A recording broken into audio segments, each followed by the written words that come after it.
Super Monkey Ball Deluxe, released for the Xbox and PS2 in 2005, is an awesome game containing upwards of 300 unique stages filled with creative concepts and tricky platforming.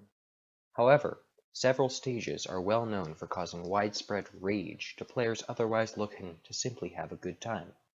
Here is a list of the top 10 hardest stages in Super Monkey Ball Deluxe. Please keep in mind that some stages may be much more difficult in this game than their variations in Super Monkey Ball 1, as the controller has a dead zone and no notches.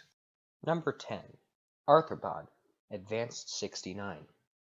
Arthropod is a stage in which there is a large, spider-like creature meandering endlessly across a rotating set of platforms shaped in a cylinder, with gaps in between. There are multiple ways to do this stage, none of which are intuitive, nor easy. The strategy I most commonly use is to rush forward and try and balance on the last platform, being careful not to get in the way of the arthropod. Then you have to balance on it until the goal finally loops back towards you. Another strategy is to fly off the section of the stage containing the arthropod and angle yourself so as to fall into the goal on the way down, although I found the strategy more difficult playing casually. Number 9. Dance Master, Master 15. Dance Master looks simple, but if you don't know the pattern, it will cost you heaps of lives. I spent countless lives trying to go every which way, but being knocked off the stage in less than 2 seconds. Eventually, you have to either figure out the pattern through trial and error, or get lucky with collision and end up close to the goal. Even worse, the goal of the stage moves around, and there have been multiple instances in which I angle towards the goal, but hit the post and fall off the stage. Even though I have this stage figured out, I still can't complete it without a few incorrect inputs, as a single mistake will result in a fallout. Number 8. Curvature, Expert 61. Curvature is another level that appears easy at first. For the first 20 seconds of the level, the platforms are wide and easy to navigate. However, since the platforms thin constantly as you progress, the end of the level can get very tricky. Although the 2 and 1 tile wide sections can have their share of deaths, the very end is by far the hardest part. You must balance on a half tile wide platform. Even a small input mistake will result in death. This is made much, much harder due to the fact that the controllers have neither notches nor dead zones, making wires this thin very, very tricky to make progress on.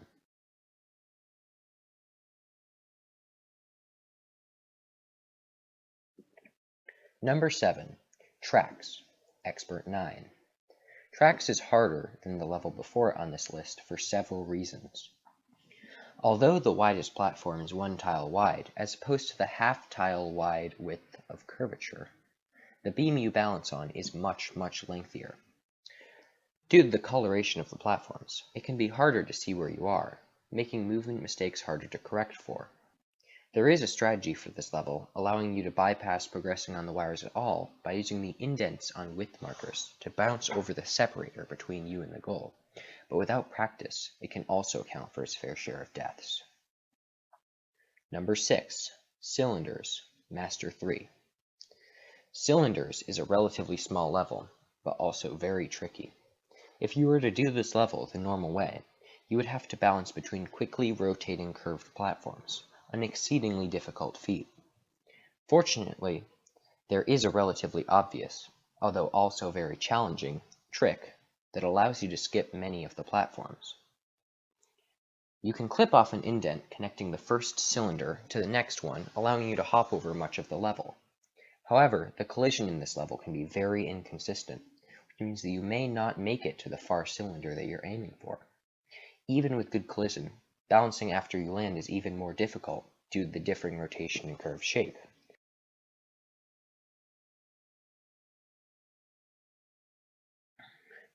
Number 5. Helix, Master Extra 8. Helix is a large level consisting of a curved, coiled platform that you must slide down to reach the goal. Once you get yourself secured, this platform is not too difficult to balance on. However, you must successfully balance on it for upwards of 40 seconds. If you go too far in either direction, you will fall. Doing this level the intended route is very tedious and frustrating due to the monotony of the helix. Fortunately, as there are for many levels in this game, there is a skip that you can do. If you fall off the platform early on, you can position yourself so you fall directly into the goal. This is no easy task, as it can be hard to plan exactly when you fall.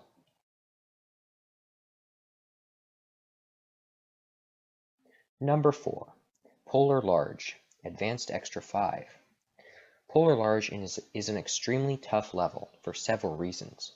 This level is tricky to navigate, as you must balance on thin, rotating platforms that sometimes contain bumpers. Hitting a bumper will likely mean instant death. Although the first part of the level is tricky, you can get good at it reasonably quick. The hard part of the level is this large, rotating circle along the exterior of the level. This level has an extremely high death zone, so you can touch the death zone and fall out while still touching the orange circle in no clear danger. Even if you manage to successfully progress along the circle, you will fall onto the outside platform, and if you don't balance just right on your fall, you will also die.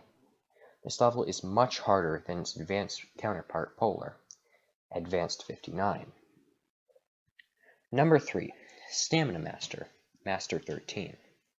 Alright, now we're getting into the really hard levels. You may be looking at this choice and thinking, Stamina Master is clearly the hardest level in the game, but this level, if done correctly, can be tamed. However, upon closer inspection, this level can be simplified into two challenging parts: the thin slope at the very beginning of the level, and the fall into the goal. The thin slope is no easy task, especially if you're bad at pause buffering, or choose to refrain from doing so, being even thinner than the thinnest section of curvature. Often you'll think you'll have it lined up, but then will be offset and barely miss making it over. Eventually, you can make it, and then you have the second part. You could fall into the goal from the middle platform.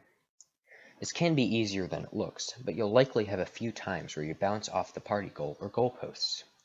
Although still difficult, this skip makes the level only hit third on our list.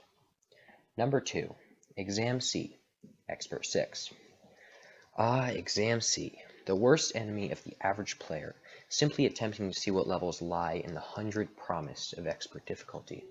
This level is bad for multiple reasons: the extremely difficult platforming, and the fact that there are no skips worth doing in the entire level. The first section involves going up a straight yet thin path, and that, while difficult, can be beaten in a few tries. However, the hardest parts of the level are the checkered path section and the curvy bridge. While the checkered path can be effectively skipped, it is still very tricky, and bad collision can result in a frustrating death. The curvy bridge is the hardest part of the whole level. Since the controller does not have notches, and it also has a dead zone, balancing is made extremely tough, and one wrong joystick direction can force you to restart the whole level. The timer of 60 seconds can often not be enough, resulting in either a time over or a death due to having to rush. I will defend the developer's choice to put this stage at 6th of Expert, so you can get it over with early on Expert, Extra, and Master attempts. Now, what level could be harder than this? Number 1. Bridge Master, Master 19. In my opinion, Bridge Master is the hardest level in all of Super Monkey Ball Deluxe. Yet again, due to the dead zones in the controller, balancing on such extremely thin wires is made very, very hard. To do this level without pause buffering the intended way would be quite an impressive feat. You can use pause buffering on this level to decrease the amount of input errors, although pause buffering can be tricky and also increases the time each attempt takes. There are also several extremely difficult skips in this level that you can do.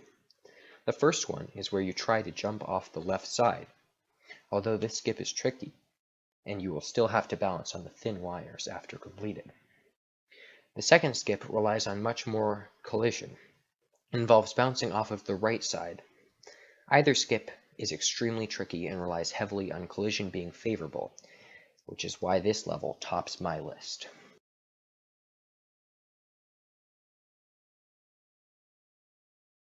Agree or disagree with some of my choices?